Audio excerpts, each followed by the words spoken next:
নমস্কার বন্ধুরা, প্রতিদিনের মতন আজকে একটি নতুন রেসিপি নিয়ে চলে এসেছি। তো আজকে আমি দেখো আমি বাড়িতে ছানা তৈরি করেছি। এই ছানা দিয়ে আমি রসমালাই করব। তো দেখতে থাকো কিভাবে করি। আর দুধটাকে আমি একটা পাতিলেবুর রস দিয়ে কাটিয়ে নিয়েছি। তো এখন এগুলো ছানা ছানা হয়ে গেছে। দেখো এবার কি করি। এখানে একটা বাটি নিয়ে নিয়েছি বড়, এই ছানাটা দিয়ে দিচ্ছি। দিয়ে এর সাথে আমি একটু ময়দা মেশাবো, দিয়ে ভালো করে এটাকে মেখে নেব। দেখো এখানে একটু বাটার আছে, বাটারটা দিয়ে দিলাম, দিয়ে ভালো করে মেখে নেব। এভাবে আমি হাতের সাহায্যে গোল গোল করে নিয়েছি মেখে।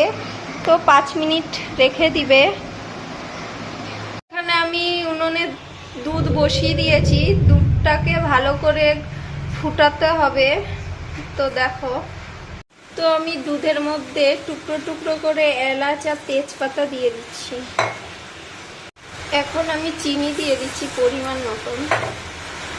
ওটাকে ভালো করে ফুটিয়ে একবারে ঘন করে নেব দুধটাকে।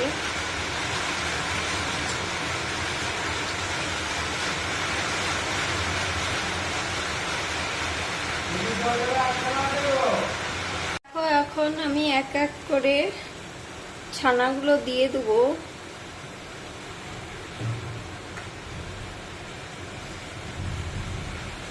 ভালো করে ফুটিয়ে নেব।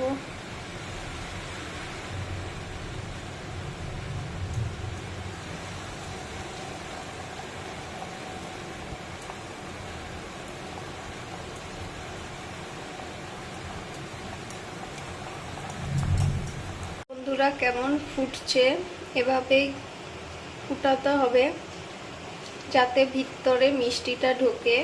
তো দেখো,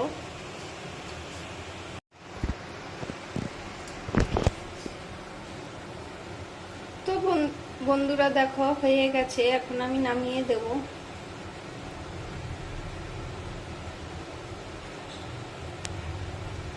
বন্ধুরা দেখো রসমালাই তৈরি হয়ে গেছে। তো তোমরা চাইলে বাড়িতে এভাবে বানাতে পারো। আর তোমাদের কার কার ভিডিওটি ভালো লেগেছে কমেন্ট করে বলবে, আর অবশ্যই শেয়ার করে দিও।